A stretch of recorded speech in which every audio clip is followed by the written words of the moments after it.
ኢኮኖሚያዊ ጉዳዮችን ወደሚዳስሰው የጠቅላይ ሚኒስትሩ ማብራሪያና ምላሽ ስናመራ ደግሞ የዋጋ ንረት ቀነሰ ማለት የፍጆታ ዕቃዎች ላይ ዋጋ ቀነሰ ማለት እንዳልሆነ መረዳት ይገባል ብለዋል ጠቅላይ ሚኒስትር አብይ አህመድ። ጠቅላይ ሚኒስትሩ ከምክር ቤት አባላት የኑሮ ውድነትን አስመልክተው ለቀረበላቸው ጥያቄ የሰጡትን ይህን ምላሽ ጨምሮ ሌሎችም የተነሱ ኢኮኖሚያዊ ጉዳዮችን ደግሞ ሪፖርተራችን ሀና አብደታ በዝርዝር ተመልክታቸዋለች።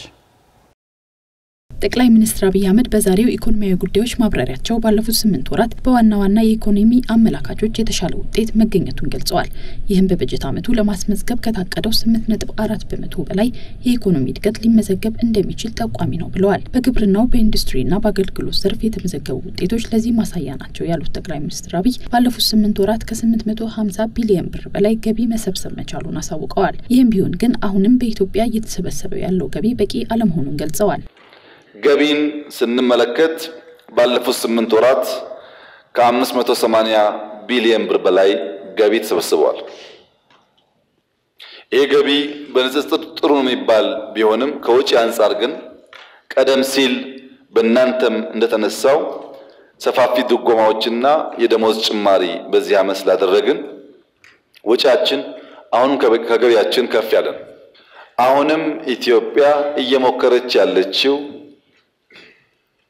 ከጂዲፒዋ 7% ገደማ ገቢ ለማስገባት እና ጫና የሚለው ጉዳይ ምክር ቤት አባላት በደንብ ታስቡበት ጥሩ ነው። ገቢ ካልተሰበሰበ በስተቀር እዚህ ጋር ገቢ ጫና አለ ብለን እዚህ ጋር መንገድ ይሰራ ጤና ይስፋፋ ብንል አይሄድም አብሮ።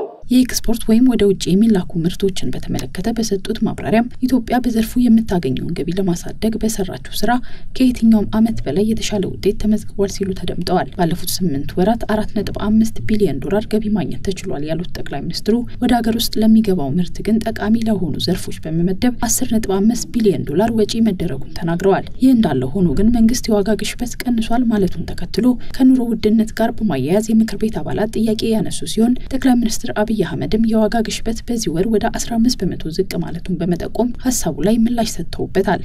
የዋጋ ንረት ሲቀንስ የፍጆታ ዕቃዎች ዋጋም በዚያው ልክ ይቀንሳል ማለት አይደለም። የዋጋ ንረት ቀነሰ ማለት የእድገት ምጣኔው ቀነሰ ማለት ነው። የዋጋ ንረት መቀነስና የኑሮ ውድነትም አንድና ያው አይደሉም። እስካሁን ያለው ዋጋ በራሱ ገቢ ካላደገ ምርት በብዛት ካልተበረተ በራሱ አስቸጋሪ ሊሆን ይችላል።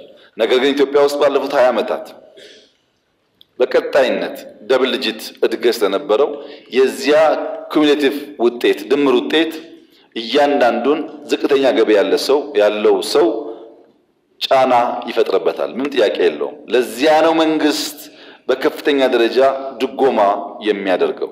ሌላው በምክር ቤት አባላት የተነሳው ጉዳይ በየጊዜው እየጨመረ ያለው የነዳጅ ምርት ዋጋ ሲሆን ይህም የኑሮ ውድነትን እያባባሰ በመሆኑ ምክንያቱ ምንድነው የሚል ጥያቄ ተነስቶ በጠቅላይ ሚኒስትሩ ምላሽ ተሰጥቶበታል። በዓለም ገበያ ቤንዚን ኢትዮጵያ በሊትር 129 ብር ትከፍላለች። 129 ብር። ኢትዮጵያ ውስጥ ግን 101 ብር እንሸጣለን። 28 ብር በሊትር ድጎማ አለ።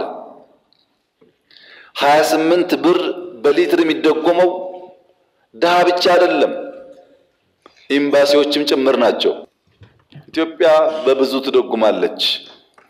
ይሄ የተከበረው ምክር ቤት አንደርላይን አድርጎ መያዝ አለበት። ኢትዮጵያ የነዳጅ ዋጋ መወሰን አትችልም ስለማታመርት።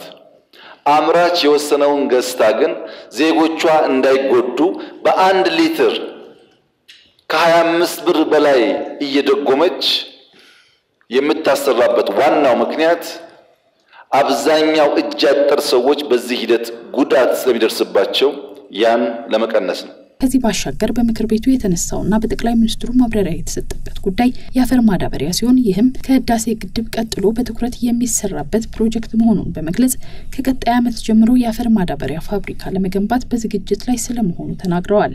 የህዳሴ ፊታችን ወደ ማዳበሪያ እናዞራለን። በተደረገው ጥናት ከ2.5 እስከ 3 ቢሊዮን ዶላር ይፈልጋል።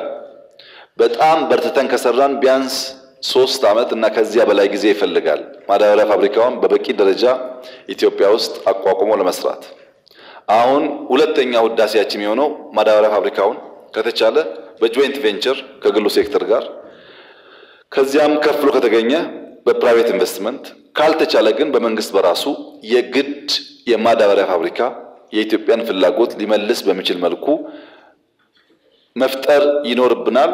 ምናልባት የሚቀጥለው ዓመት ሁነኛ ተግባራችን የሚጀምር ይሆናል ብዬ አስባለሁ። በሌላ በኩል የአገልግሎት ዘርፉን ውጤታማ ለማድረግ ሁለት ጉዳዮች ላይ ለመስራት እንደታሰበ የገለጹት ጠቅላይ ሚኒስትሩ አንደኛው ቀበሌ ላይ የተሻለ አገልግሎት መስጠት የሚያስችል ስርዓት መፍጠር እንደሆነና ሁለተኛው ደግሞ መሶብ የተሰኘ የአንድ መስኮት አገልግሎት ለመጀመር እንደታሰበ ነው ያሳወቁት። መሶብ የሚባል የአንድ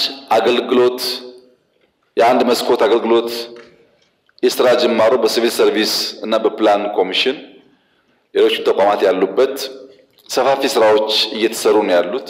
ምናልባት በአንድ ወር ተኩል ጊዜ ውስጥ በይፋ ስራ እንደሚጀምር ይጠበቃል። አሁን የሚጀምረው ብቻ ለ8 ሚኒስትሪና ከ20 በላይ ሰርቪስ ነው። ቀስ እያለ ሁሉ ሚኒስትሪዎች ከአንድ ቦታ ሰርቪስ ፕሮቫይድ ማድረግ እንዲችሉ የሚያስችል ስለሆነ